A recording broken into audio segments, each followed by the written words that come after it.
So we have with us Angela Sui, who directs our Mars Society China chapter since 2019. And she has done some amazing events in China to get the word out about humans to Mars and the work that the Mars Society does. So we really appreciate her for doing that for us. So we welcome Angela today and her key Chinese space panelists and thank her for introducing them to us. Angela, on to you. Okay, thank you, Lucinda. Happy to see you again. Happy to see all my teams here. Hi, everyone. I'm Angela, Director of Mars Society China. I'm very happy to be here together with 3 panel guest speakers held this session. Please feel free to contact me for collaboration and networking with Mars Society China. And many Chinese private space owners are our Chinese members. Today, we have 3 outstanding speakers for today's session. We're gonna talking about a very interesting topic, future Mars immigration. First of all, let me introduce our panel speakers. And from number 1, Mr. Zhang Jingnan. Raise your hand. Okay, raise your hand, yeah. He is chief analyst of space strategy and the chief executive of journal Aerospace Channel.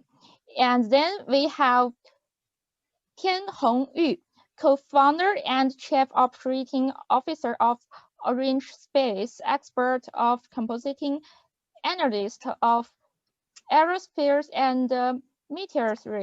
He graduated from Peking University, Bachelor of Physics, and got his Doctor of Astrophysics, Columbia University. Raise your hand, Mr. Yu, yeah. And also we have Mr. Zilu Wan, founder of Adventure, chief designer of Mars Unite 2251, and he is an expert of food science, technology, and biotechnology. He invented world's first silkworm peptide drink, and also he is an astrophotographer. Our topic today will cover the Mars explorations programs in 2020, the significance of life found on Mars, and future developments of Mars society. When 1 million people living on Mars in the end, we will show up Mars global 30 so trip map down below. Okay, let's go start. Yes, as we all know, this year is a big year of Mars, right? And Mars Society China organized members to see Tianwen #1, China's first Mars mission, with Long March 5 launched this summer in Wenchang. People all excited. Mr. Zhang, I'm gonna ask you, can you give an introduction about the 3 Mars exploration program launched this year and why human beings are so fascinated with Mars? Okay. Thank you, Angela. Hello, everyone. Right at this moment, 3 spacecraft developed and launched by humans are flying in tandem to Mars along almost the same route, which is unprecedented. Never before have multiple probes flow into deep space at the same time, let alone to the same target planet. These 3 spacecraft carry Mars probe. Although the equipment and mission targets are different, but their hope for discovery and the desire to ask questions about the vast space and the perseverance to explore planets are all the same. So, giving birth to the 3 names, Hope, Tianwen 1号, and Perseverance for Mars mission. On July 20th and 23rd and 30, UAE, China, and the USA launched the missions to Mars respectively. UAE's Hope probe, launched by Japan's H2A launch vehicle, aims to model the atmospheric activity of Mars by observing Mars in Mars orbit. Launched by the Long March 5 launch vehicle, developed by China, the Chinese Tianwen 1号probe will complete 3 tasks of orbiting, landing, and roaming in a single mission. The goal is to simultaneously carry out observation of Martian surface in Mars orbit and the exploration of the environment on the surface by a rover. USA Mars 2020 mission was launched by the veteran launch vehicle Atlas V, and the main goal is to directly look for signs of life by roaming on Mars and do some technical tests, such as trying to convert carbon dioxide into oxygen, Mars helicopter, aerodynamic flight, and so on. Mars probes from UAE, China, and the USA to explore the same planet undoubtedly affect hearts of all mankind on the Earth, no matter what is going on and what the differences there are in different regions on this planet. So we can be side by side on the way to another planet to explore the unknown. Space science and space exploration, like music, have become the common enthusiasm, preference, and language for all of us. As far as I know, during 3 launches, many people have paid much attention in China. Adults will ask, what are the differences between missions to Mars launched by UAE, China, and the USA this year? Students from primary and secondary school and college, they pay much attention to how heavy the Mars rover is. Even kindergarten children ask why Mars is red. Is it hot or cold on Mars? Before, during, and after the launches of the 3 Mars mission, we have organized many space science popularization activity to let students and the public know about Martian science and space engineering and the significance of the 3 missions to all mankind.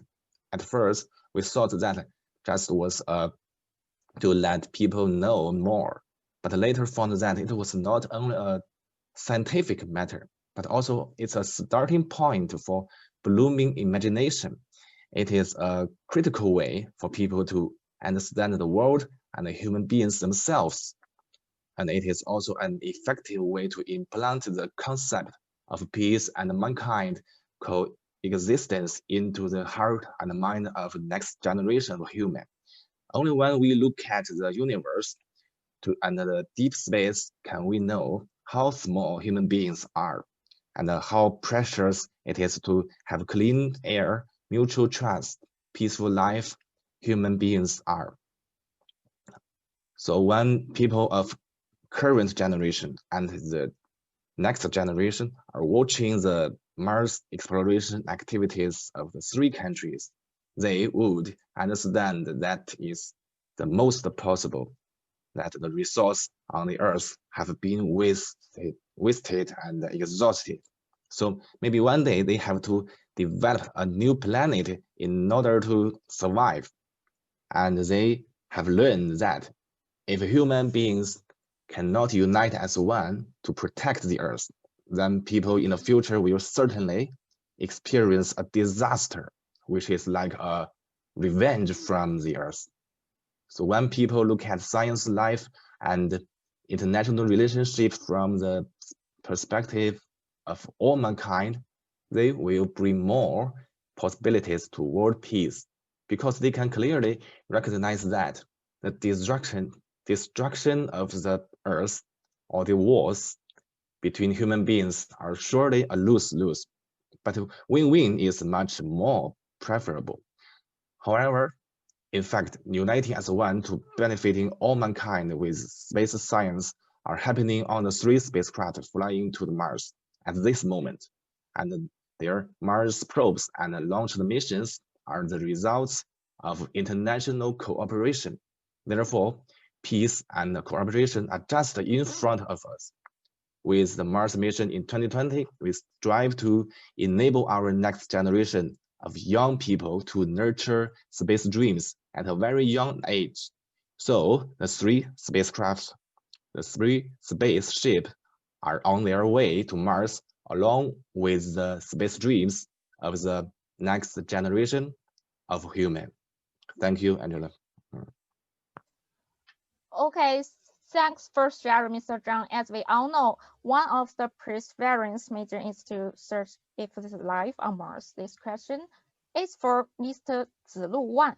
Beyond human curiosity and scientific achievements, are there any other driving forces such as religions, philosophy, economy, for human beings spend so much time and money on this? Hi, Angela. Yeah. So thanks for your introduction. Yes, for your questions, there are. So if we found life on Mars, it's probably not just a scientific discovery. Our human history will be rewrite. Philosophers would restart thinking about who we are. Where are we from? Where do we go? Are we evolve on Earth or are we just put here? Religious people would be busy writing the Bible because we have a new belief, Martianism. Under the guidance of Martianism, scientists and engineers would, as best as they can, make Mars environment habitable. Capitalists and entrepreneurs would make Mars economy profitable. Policymakers and NGOs would, as you can see, make Mars society harmonious and sustainable. Yeah. Okay, and if it's truly happened, so why do you say we are involved on Earth and we just put there? Can you expand this? Okay, well, it looks like a scary story, but it is one worth taking seriously. At the beginning of chapter 5 in my report, so here I would like to share my screen. Okay.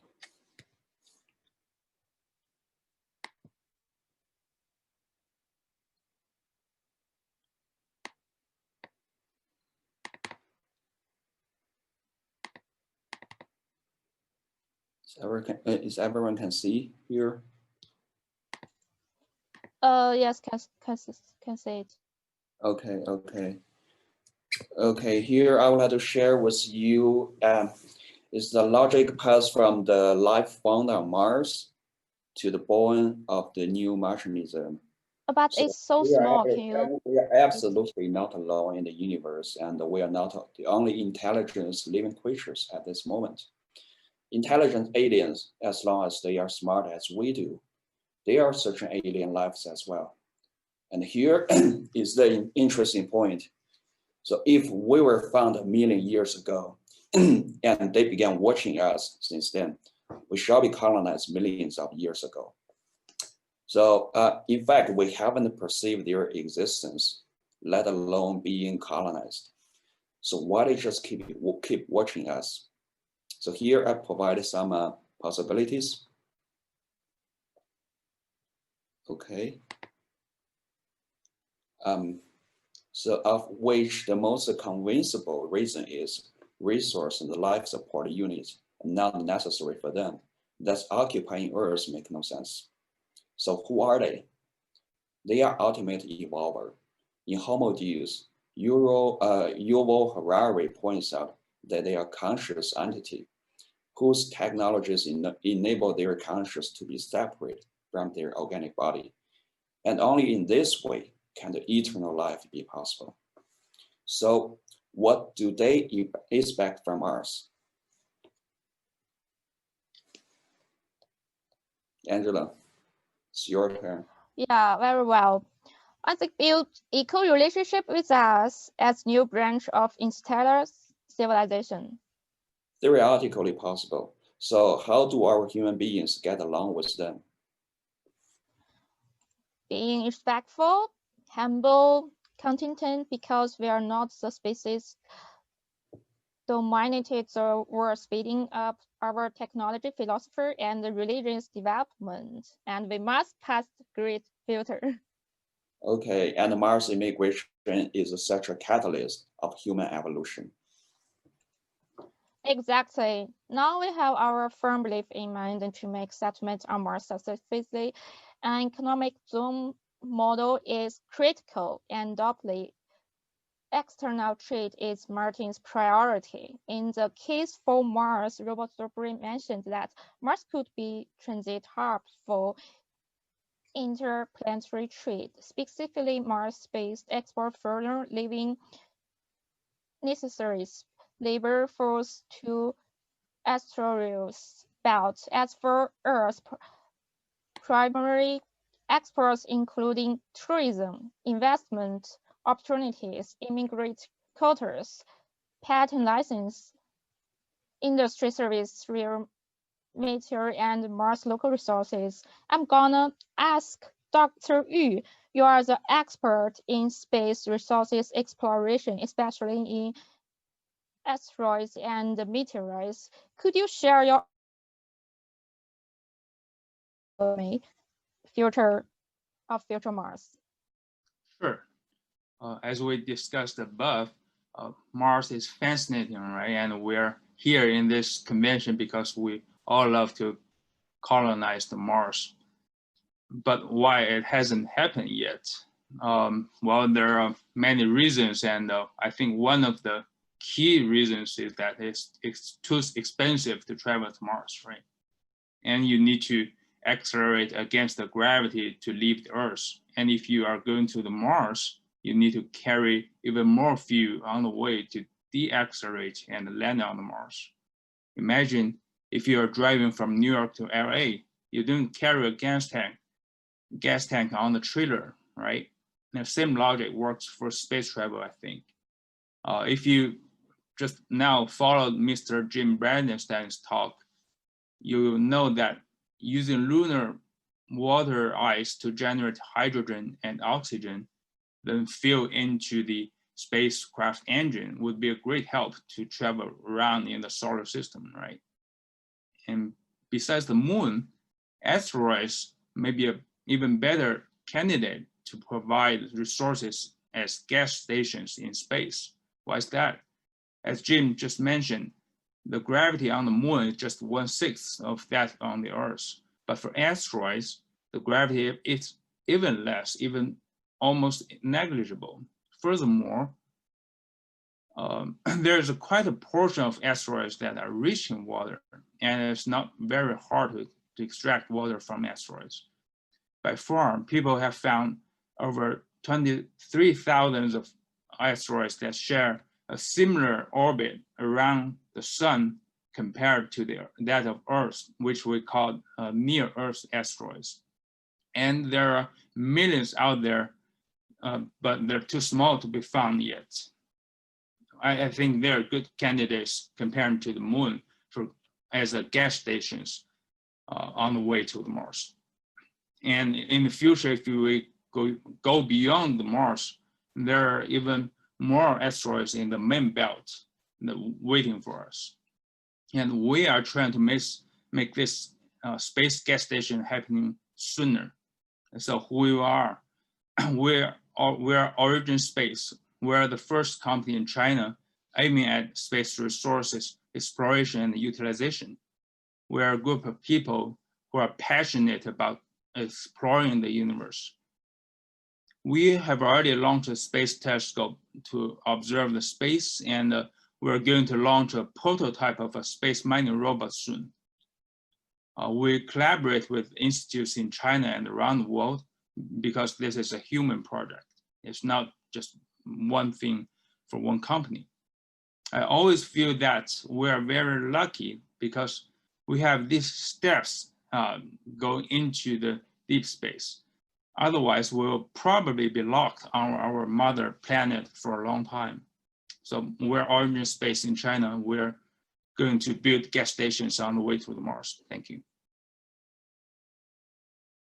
Okay, very well.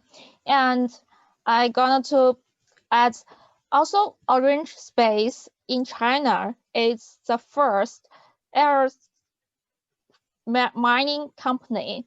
And Zilu, I remember you have a Mars Global 30 soul trip map based on your Mars city design. Can you give us some highlights of your itinerary? Okay, well, see, there's a map named the Atlas of Mars City Layout, and I would like to share with you this map first. And give me 1 second. Okay, just everybody can see.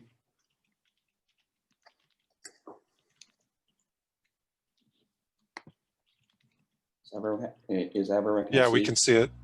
Okay, you can see the map. Okay. It's a little small, so if you can enlarge it, that'd be great. Yeah, that's great. Okay. That looks great. Yes. Okay, so we'll start from this map. So on this 30-day trip for Mars Uni, travelers visit the second home world for human civilization. Our itinerary starts from Stanley Spaceport, you can see here at the right corner, with the blessing of a newborn Martian baby, and ends up with funeral events in bathysphere. As you can see, is North Pole. And the travelers will be able to see tens of legendary landscapes such as Lambrinsis Valley near the Valles Marineris, and Sharonov crater in Casa Valley, and Hellas Plateau. So travelers will also be able to participate in geologist exploration for new findings, enjoy excellent photography in Olympus moons and the blue sunset in Apollinaris Mountain. Talk with outstanding fashion designers in Las Vegas Fashion School, and savor premium cuisine made by Martian Chef Club certified restaurant. So our trip also provide a lot of opportunities for visitors to learn science, industry technologies, art, music, and sport activities through open courses and volunteer activities during the stay. Being as a one-day volunteer offers you a precious experience, since it tells you how challenging the terraforming process would be, how Martianism deal with that. In the end, if you feel that Mars is your permanent place to live, you can feel free to submit your immigrant application, because MU Immigrant Bureau is still open to outstanding Earthlings as long as you pass their challenging test. So sounds cool. Here's another map I made for our 30-day trip. And yeah, I can't wait. Very impressive. And I want to take a starship. Mars go to space. And if you are interested, you can just sign up your trip, and we'll mail you the boarding pass of Emma Express trip. Okay. Okay. And thank you for sharing, Zilu. Very impressive itinerary. I really love it. I hope one day I can make it, right? Okay. And our session moved to the Q&A part. So, and before it, I want to say good luck to good luck to Tianwen number 1, good luck to perseverance. And this is really a challenge moving forward to our human civilization. So we are free to move on to Q&A part.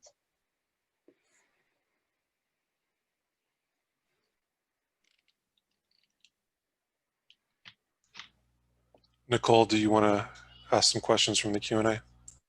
Yes. Okay, we have several questions. Thank you so much. Great panel. Okay, this is from Holger. I have seen that the Chinese Mars rover planned to land in April, but I think it's actually February maybe, has some instruments on board never successfully placed before on the surface.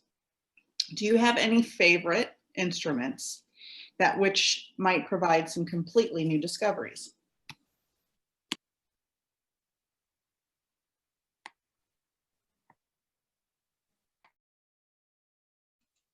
Zilu, can you hear this question? Yeah, I heard the question. Okay, so you mean for the Tianwen number 1, right? So this is our country's first mission to Mars, and we believe we can finally will successfully landing on Mars. And probably the most favorite instrument on the rover, I believe, is the first thing will be the camera, and it will take the first pictures of Mars by a Chinese rover. and probably the like the sensor detect the atmosphere, the contents of atmosphere, and we could also map the ground, and we could also know the history of the landing area, how the Mars ground change, and how and also we could also find if there's water ice or some other like a Mars life trace on it. Yeah, that's it. Thank you so much. So I have a few more questions. Can you outline, this is from Enrico, can you outline the Chinese program for the space human exploration? Excuse me, human space exploration. Okay, it's my turn, right? This is my turn. Yeah. Actually, we don't have any human space mission for Mars at this moment. Okay, our next step for the human space mission will be the Tiangong. They're gonna be happening in next 1 or 2 years. And we started international collaborations already. And based on my knowledge, almost more than 17 countries joined our space program. And our next human space program will be the moon, landing on moon. And in December 2020, we will launch another moon rover, and launched by Long March 5. And probably landing on the south pole of the moon. And this time we will pick up something and then send back to Earth. Probably that's it. That's all for the Chinese human space program at this moment. Thank you. Does China have any plans on going anywhere else in the solar system besides sending probes to the moon and Mars, maybe the moons of the outer solar system? Yes, as far as we know, for the public information we're gonna explore the solar system for like Jupiter, and for the solar system, all on schedule, but in a long way, right? Yes, thank you. So the next question is about preparing the youth for a future in space colonization. How is China preparing the youth for a future in space colonization? For my opinions, as this our Mars convention, the theme for this year is rising together. So we want to bring a harmony word and to get better together to explore further space and also build a harmony environment, and also we call it immigration. Yes. Thank you. What are China's plans for next year with your outreach? That the important part is a space station of China's space station. Yeah. Has that already launched, or is it being planned? For my knowledge, will be launched by the end of this year. Also, yes, in Wenchang yeah, the And how many people will that sustain? How many astronauts can go to the Chinese space station? I think this question, Mr. Zhang, can you give your opinions on it? Okay, in my opinion, China has finished the Tiangong laboratory in the orbit, and then China will build the space station in the next step. I think we'll do it step by step. Maybe 1 or 2 astronauts. Yes, little by little. Yes. Okay, thank you. And I know you have a Mars chapter in China. How has COVID impacted your outreach activities? And what are your plans for the chapter over the next few months? Yes, and I like to answer this question because I'm director of Mars China. And since last year, Dr. Zubrin came to Beijing and we launched our local chapter in last year in March. And for now, in Beijing, Shanghai, Guangdong, and there are over like 5 cities. We have city local chapters, and we like weekends and months, we have online or offline activities and outreach in schools. We do STEM activities. Also, we organize our members, like in this summer, we organize our family by family because it's in summer, right? We go to see the Tianwen #1 launch, and everybody very excited, and we do collaboration with like ambassador. We do events with UAE Space Agency in Beijing in September, and also for next year or this rest of this year, we're gonna do everybody knows because COVID-19, the outbreaks, we do lots of online talks and something like this. So I'm really happy and see so many Chinese people and want to join in and have passion in to Mars explorations. Yes. And how many members of the Mars Society China chapter do you have? Actually, for members, we just have hundreds, but we're gonna have our networking, our like fans, and we are the biggest space fans community in China now. And I have a couple of people have asked a similar question about multinational Chinese missions to Mars, and or will you collaborate with other Asian nations on a mission to Mars? Sorry, can you repeat it for me? Will China be collaborating with other nations on a mission to Mars?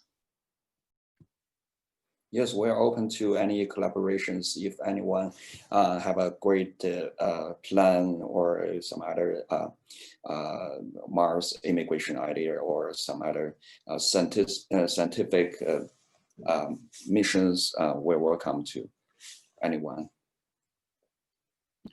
Thank you. And I have a question for Tianhong. Can you give an overview of the origin, space timeline, and key milestones for developing an Earth to Mars gas station?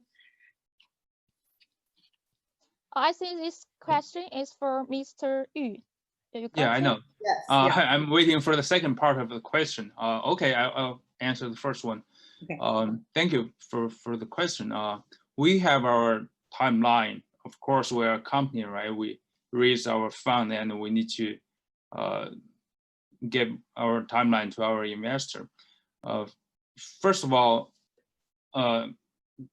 actually, the second question is asking us the key point. We need to find a target to mine, right?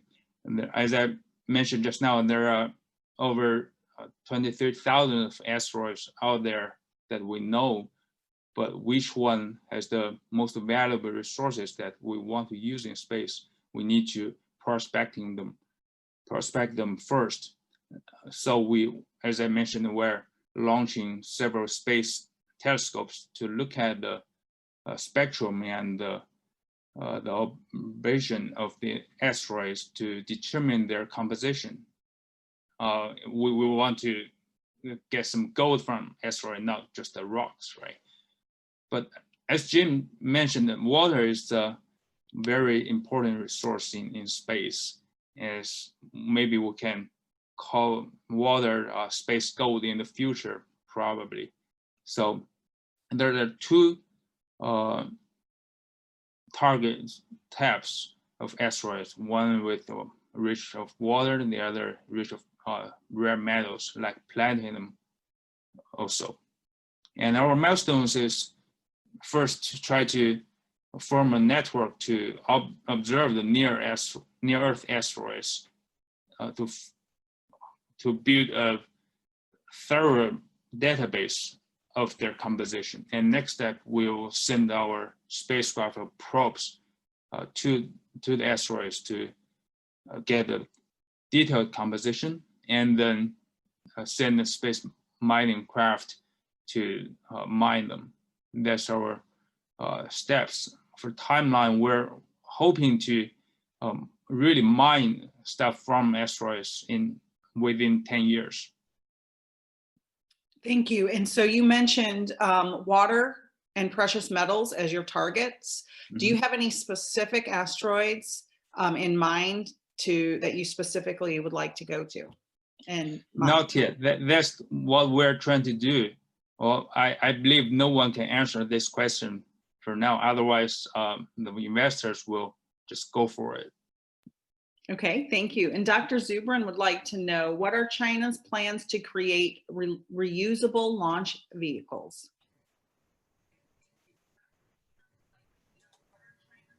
Yes, we have a Long March 8, and it's going to be launched next year. That's reusable, for the first stage. And with that, I would like to welcome back to the panel Dr. Robert Zubrin. Thank you, everybody. Yeah, sure. I have a number of questions. I guess some of these are for Dr. Yu. Yes. But you're involved with in situ resource utilization. And of course, in situ resource utilization requires power. And does China have any plans to develop space nuclear power systems? Well, the answer is yes, but it's not really publicly, not published. Okay. How about power beaming systems for wireless transmission? Under development, yes. Okay. What kinds of propellant making technologies are you working on? Well, we're not working on propulsion technology yet. There are several options. For example, the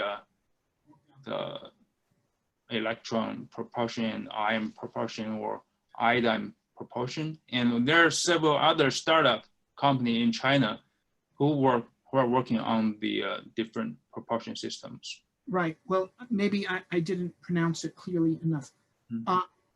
Although that's interesting to know. I was asking about technologies for manufacturing propellant from extraterrestrial materials. Well, maybe I will repeat your question again. You're asking how to extract materials as the propellant from asteroid, right? Asteroids, Mars, Moon. Yeah, we're more focusing on asteroids. We did some tests to just focus the sunlight on the materials of asteroid. If you heat up the material up to say 1700 degrees centigrade, and the water will just come out from the materials. Okay. Professor Zhang, Does China have any plans for space telescopes?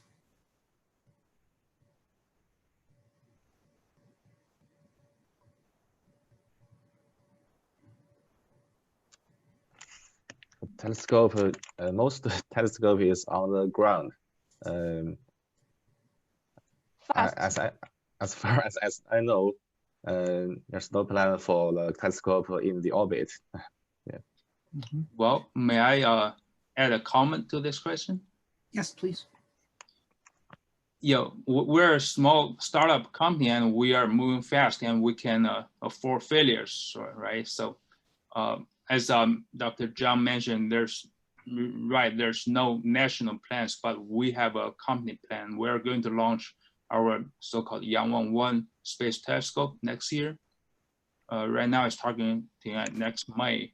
It's UV and optical multi-band telescope aiming at discovering new asteroids. How large a telescope is it? It's about 30 kilograms. 30 kilograms. And its diameter of the aperture? The diameter is 8 centimeters. Oh, so small, but good It's demonstration. small. It's Yeah. wide angle. It's wide field. We're kind of doing survey or just monitoring the sky to look at the asteroid passing in the sky, right? It's not just like Hubble telescope. You need to just go in deep to look at the details. We're Okay. aiming at a large field of sky. Another question is China's plans for heavy lift rockets. What is China? Does China have a plan to create a rocket that can maybe lift 100 tons to orbit? Yes. Long March 9. Yes, Long March 9. When is that expected After the to fly? development, probably the maiden flight will be 2028. Maybe 10 years late. After 10 years, yes. Why so long? It's a I think long it's march. It's a hard engineering. Okay. Here is a question that I don't know if you can answer because it's not exactly about space, but one technology that will be very important for space in the future is fusion power. Can you tell us anything about China's work in fusion power? Fusion power. Like tokamaks. Okay, so maybe it's not your field. Okay. Well,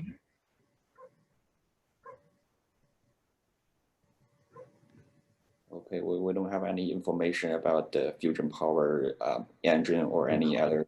Nuclear? Yes, nuclear as fusion. we know, it's still under development, mostly in institutes and universities. I see. Okay. Does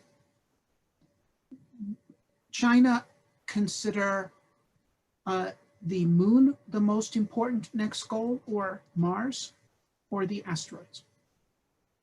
I think the two directions are being conducted at the same time. Yes, Chang'e 5 probe is to go to the moon, and Tianwen is going to the Mars. What will China's next Mars mission be after this one? Probably the next mission is based on what we have this time. So if we are successfully landing on Mars and we have a lot of data and say the geology, say the climate, then the next one will be the I guess probably is 2028 after the Long March 9 maiden flight. Yeah. That's all the information we have from our Chinese space agency. I see. Yeah. So Are many We don't have a people, very clear plan at this moment. are many people in China very excited about this Chinese rover going to Mars? Yes, surely. I think the Chinese are very excited for the 3 missions to the Mars, including UAE, USA, and China. Yes, it's a great topic for all of us. Yeah. Okay. Do we have other questions from the audience?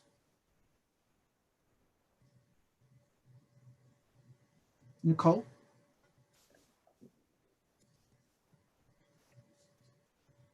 No, I don't have any questions. I'm asking Nicole, do you have, or Jim, are there other questions from the audience? Let's see, there's a couple here. What other propulsion methods are you aware of in China?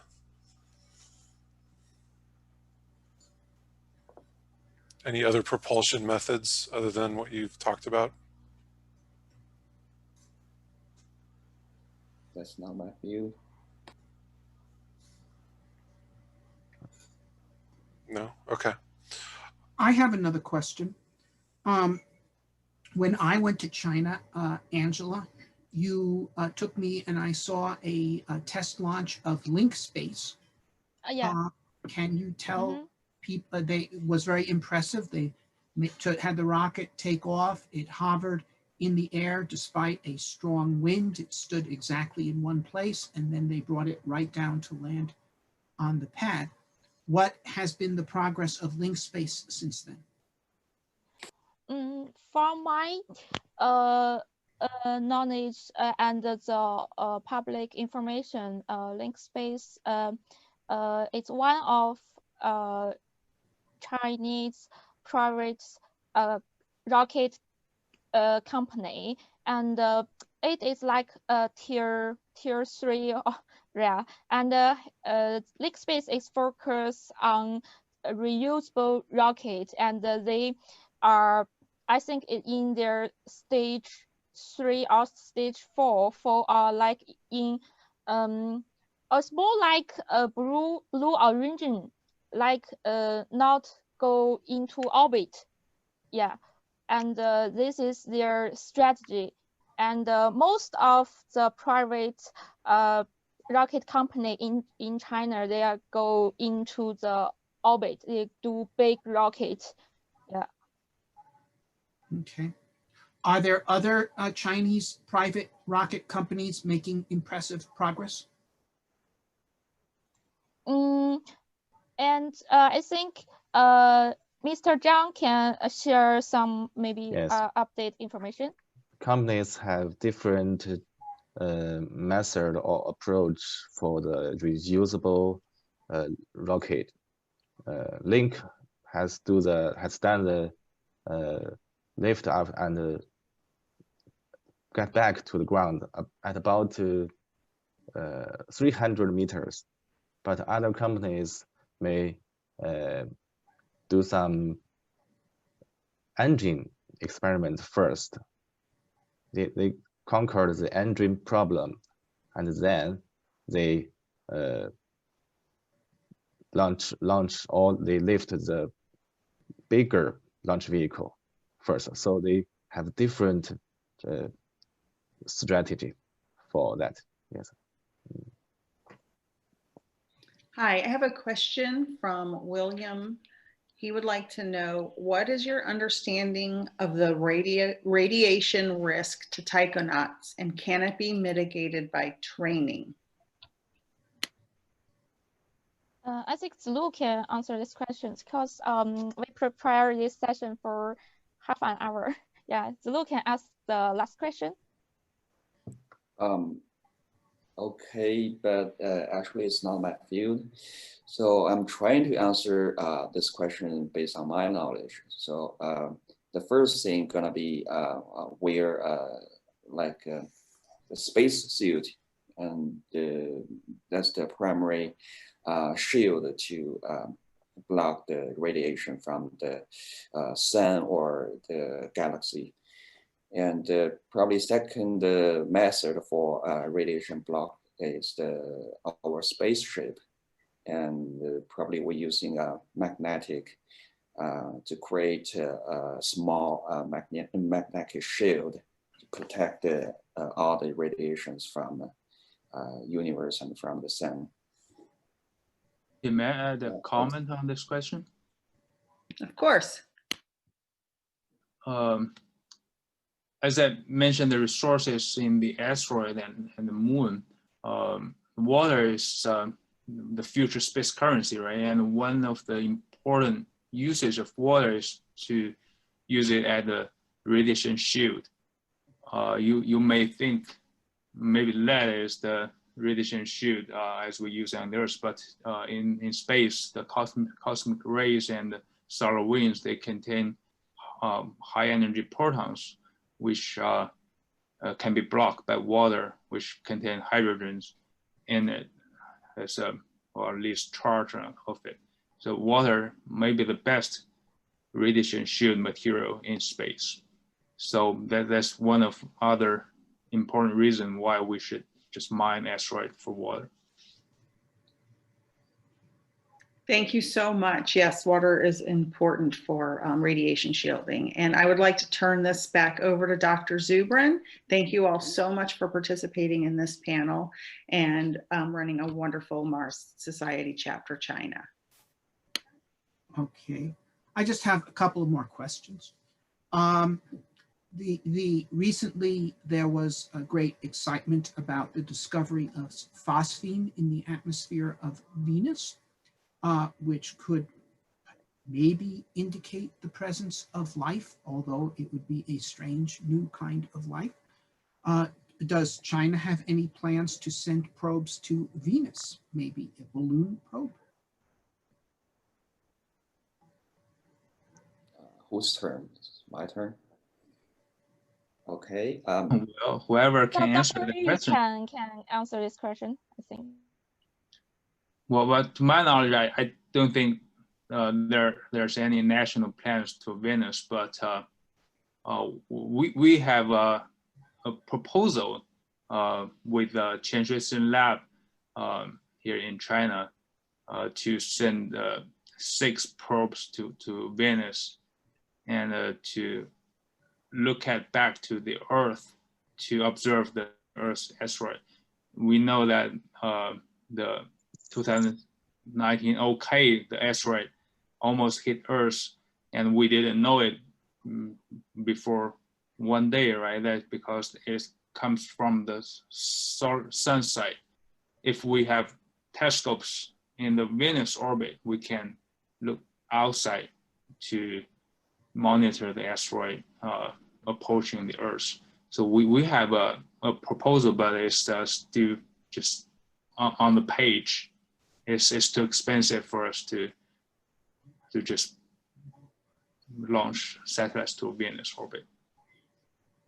Okay, and then finally, you know, NASA after Mars, their greatest interest for astrobiology is either Europa or Enceladus. Does China have any plans to send probes to either of those destinations?